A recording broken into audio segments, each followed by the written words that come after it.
Hey, it's Soul, back with some more mythology. Also I have a new mic. Hopefully it's a lot clearer, and yeah, it's exciting.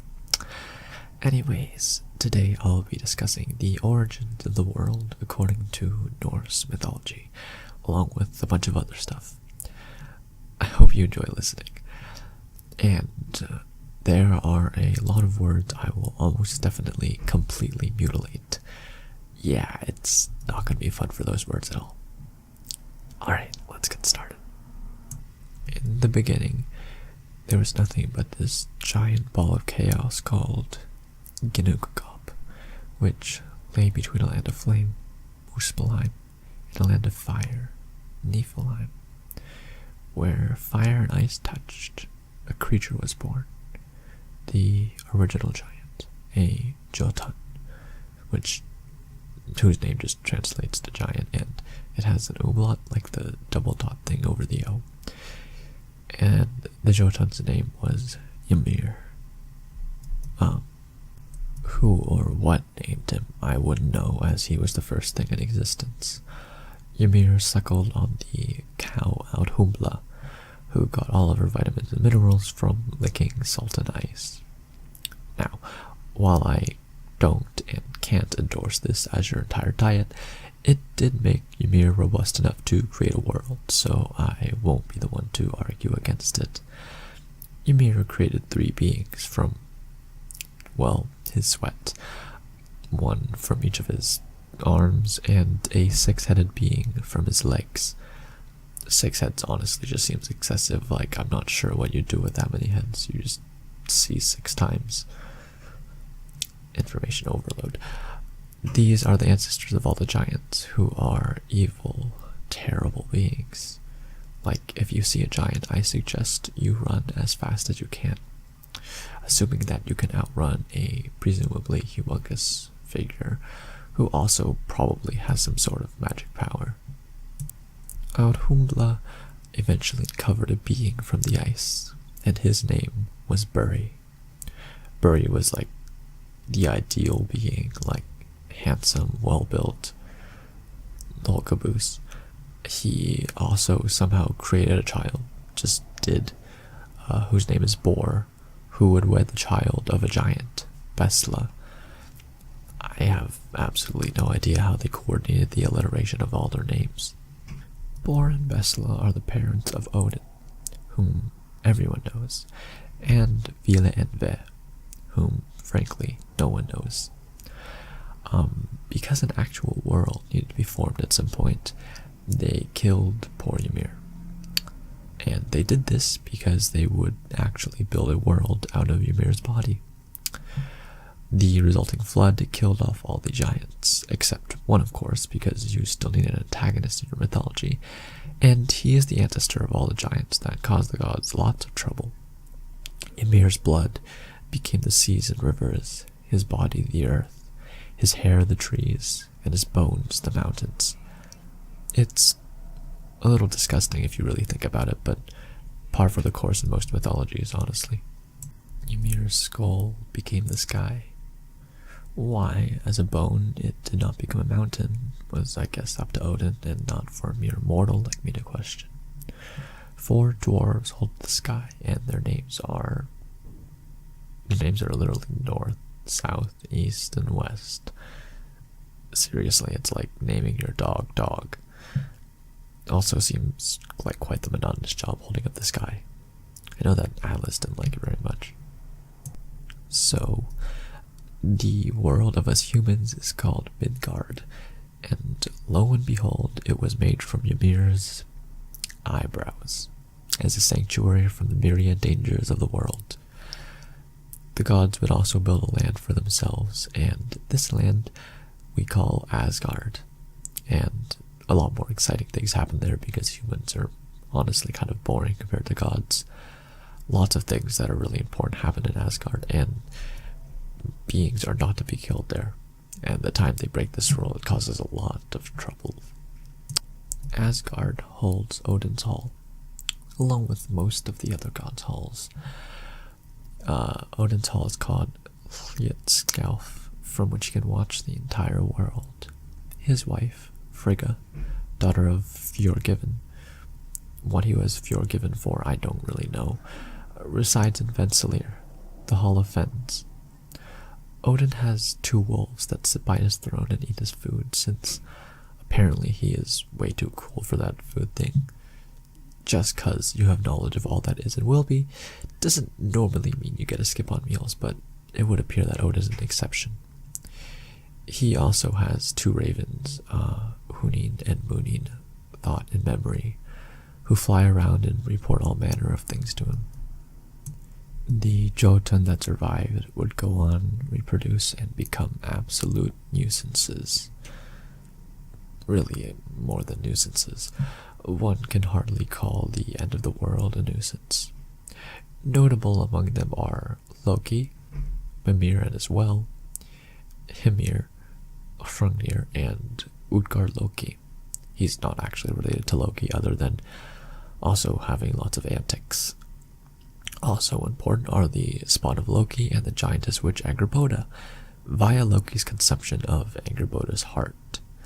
These are the Midgard serpent, Jormungandr, Hel, ruler of the realm of the dead, and yeah, her name is just Hel, and the giant wolf thing, Fenrir. There's also Surtur, a fire giant who is to be the rival of Frey, god of war, come Ragnarok. Frey has to fight him with an antler because he decided to give away his awesome magic sword, Turfing, for love. The sun and the moon are manifested in the forms of Sol and Mani, a pair of siblings who drive chariots across the sky. Sol actually has a shield bearer that keeps the sun from, burning everything down, like what poor Phaethon did with Helios' chariot. They are chased across the sky by Skoll and Hati, who are flying wolves that are the offspring of Fenrir. The first humans were also created by Odin. Their names were Ask and Embla. Slightly more interesting this time, I guess. Unto them was bestowed understanding. They don't really do anything interesting, though. Just have the title of being the first humans and all. Now, Odin holds the title of All-Father, and that is because he basically created all the gods. All of them. We talk about Zeus being unfaithful, but Odin is straight up either the parent or creator of pretty much every god. Central in the Norse world is Yggdrasil, the world tree, an ash tree with branches extending all over the world, and its leaves stand for hearts, the deer kind of heart, who gnaw the branches, a squirrel named Ratatoskr, Vedfolnir and its eagle, and Nidhogg, who gnaws at the roots. The scampering squirrel Ratatoskr dashes up and down the trunk, relaying insults and possibly enhancing them with his own wit between the dragon Nidhogg and the floating Vedfolnir. So much depends on Yggdrasil, who bears the weight of the world. It is said that when Nidhogg has consumed the roots of Yggdrasil, Ragnarok, the twilight of the gods, will begin. Dwarves, including the Mister's cardinal directions, are born from the maggots feeding on Ymir's flesh. The gods gave them the same understanding, but they live in the bowels of the earth, which is probably why they're really, really unhappy. They mine gold and use their handiwork to smith great tools. They're the ones who make a glowing boar that shoots out golden bristles because Loki cut the hair of... Okay, I'm getting a bit off topic. Anyways, illustrious among them are the brothers Brock and Sindri, the sons of Ivaldi, and Fafnir. Fafnir is basically known for being really, really greedy. So greedy that he actually just, straight up becomes a dragon. There are the Valkyries. Valkyries are a host of warrior women chosen by Odin, who have this super cool shimmery armor that basically causes Aurora Borealis, or the Northern Lights, so thanks to them for that. They have the job of choosing a half of those who die in battle for placement in Valhalla, the Hall of the Slain. It's basically a giant meat hall where they get to pick out, literally, and it is epic. Valhalla has like 700 doors, I think, and each door can fit like 700 people. It's pretty ridiculous, to be honest. Anyways, the reason the gods have this happy place is because they need warriors for Ragnarok. So basically it's this super delayed recruitment program, but you do get a party for all of the afterlife previous to it. Bifrost is a sparkly rainbow bridge between realms. It is guarded by Heimdallr, he of 9 mothers, he of the gold teeth, he who is said to be able to see grass and watch wool grow. Honestly, that seems a bit tedious, because I would assume that those things grow very slowly.